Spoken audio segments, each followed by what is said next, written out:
দেশের প্রধানমন্ত্রী নরেন্দ্র মোদীর নিরাপত্তা বলয় যে খুবই আঁটোসাঁটো তা নিশ্চয়ই নতুন করে বলার অপেক্ষা রাখে না। এসপিজির তরফে প্রধানমন্ত্রীর নিরাপত্তার বিষয়টি দেখাশোনা করা হয়। তবে সম্প্রতি মোদীর ব্রিটেন সফরের সময় এক মহিলা আলোচনার কেন্দ্রবিন্দুতে উঠে আসেন। সবসময় তাকে প্রধানমন্ত্রী নরেন্দ্র মোদীর পিছনে দাঁড়িয়ে থাকতে দেখা যায়। মোদীর পিছনে দাঁড়িয়ে থাকা অবস্থায় ছবিতেও ধরা পড়েছেন তিনি। আর সেখান থেকেই উঠছে প্রশ্ন, কে ওই মহিলা? মোদীর পিছনেই বা দাঁড়িয়ে কেন তিনি? তবে এবার বিষয়টি জানা গিয়েছে, ওই মহিলার নাম আদাসো কপেসা। দেশের প্রধানমন্ত্রীর প্রথম মহিলা দেহরক্ষী তিনি। বিষয়টি প্রকাশ্যে আসতেই ওই মহিলা নিরাপত্তা রক্ষীকে নিয়ে বিপুল চর্চা শুরু হয়েছে। জানা গিয়েছে আদাসো আদতে মণিপুরের বাসিন্দা। এই মর্যাদাপূর্ণ পদে পৌঁছানোর আগে তাঁর যাত্রা শুরু হয়েছিল স্বরাষ্ট্র মন্ত্রকের অধীনে কেন্দ্রীয় সশস্ত্র পুলিশ বাহিনীর অধীনে থাকা সশস্ত্র সীমা বল থেকে। বর্তমানে উত্তরাখণ্ডের পিথোরাগড়ে ৫৫ নম্বর ব্যাটালিয়নে কর্মরত তিনি। এসপিজিতে আদাসো কপেসার অন্তর্ভুক্তি ভারতের নিরাপত্তা ও আইন প্রয়োগকারী সংস্থাগুলির জন্য এক যুগান্তকারী পদক্ষেপ বলেই মনে করা হচ্ছে।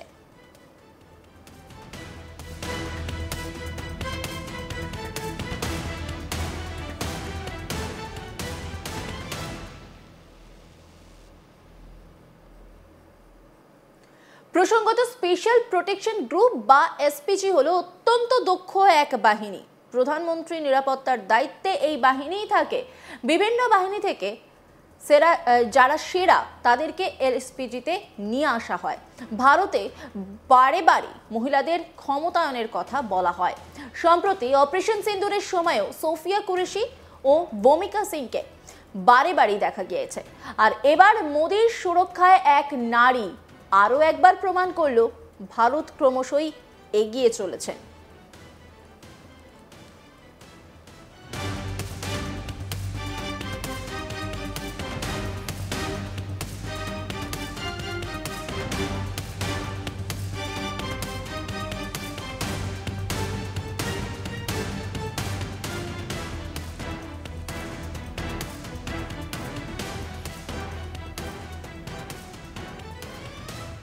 দেশের প্রধানমন্ত্রী নরেন্দ্র মোদীর নিরাপত্তা বলয় যে খুবই আঁটোসাঁটো তা নিয়ে নতুন করে কিছু বলার অপেক্ষা রাখে না। এসপিজির তরফে প্রধানমন্ত্রী নিরাপত্তার বিষয়টি দেখাশোনা করা হয়। তবে সম্প্রতি মোদীর ব্রিটেন সফরের সময় এক মহিলা আলোচনার কেন্দ্রবিন্দুতে উঠে আসেন। সবসময়ই তাকে প্রধানমন্ত্রী নরেন্দ্র মোদীর পিছনে দাঁড়িয়ে থাকতে দেখা যায়। মোদীর পিছনে দাঁড়িয়ে থাকা অবস্থায় ছবিতেও ধরা পড়েন তিনি বিভিন্নভাবে। আর সেখান থেকে প্রশ্ন উঠতে শুরু করে এই মহিলা কে, কেনই বা দাঁড়িয়ে রয়েছেন, তারপরেই গোটা বিষয়টা প্রকাশ্যে আসে। মহিলার নাম আদাসো কপেসা। দেশের প্রধানমন্ত্রীর প্রথম মহিলা দেহরক্ষী তিনি। বিষয়টি প্রকাশ্যে আসতেই ওই মহিলা নিরাপত্তা রক্ষীকে নিয়ে বিপুল চর্চা শুরু হয়। জানা গিয়েছে আদাসো আদতে মণিপুরের বাসিন্দা। এই মর্যাদাপূর্ণ পদে পৌঁছানোর আগে তার যাত্রা শুরু হয়েছিল স্বরাষ্ট্র মন্ত্রকের অধীনে কেন্দ্রীয় সশস্ত্র পুলিশ বাহিনীর অধীনে থাকা সশস্ত্র সীমা বল থেকে। বর্তমানে উত্তরাখণ্ডের পিথোরাগড়ে ৫৫ নম্বর ব্যাটালিয়নে কর্মরত তিনি।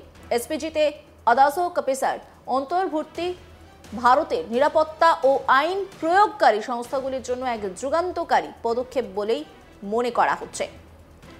প্রসঙ্গত স্পেশাল প্রোটেকশন গ্রুপ বা এসপিজি হলো অত্যন্ত দক্ষ এক বাহিনী। প্রধানমন্ত্রী নিরাপত্তার দায়িত্বে এই বাহিনীই থাকে।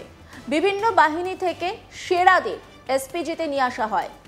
ভারতে বারে বারে মহিলাদের ক্ষমতায়নের কথা বলা হয়। সম্প্রতি অপারেশন সিন্দুরের সময়ও সোফিয়া কুরেশি ও ভূমিকা সিংকে বারে বারে দেখা গিয়েছে। আর এবার মোদীর সুরক্ষায় এক নারী আরও একবার প্রমাণ করল ভারতে ক্রমশই এগিয়ে চলেছেন মহিলারা।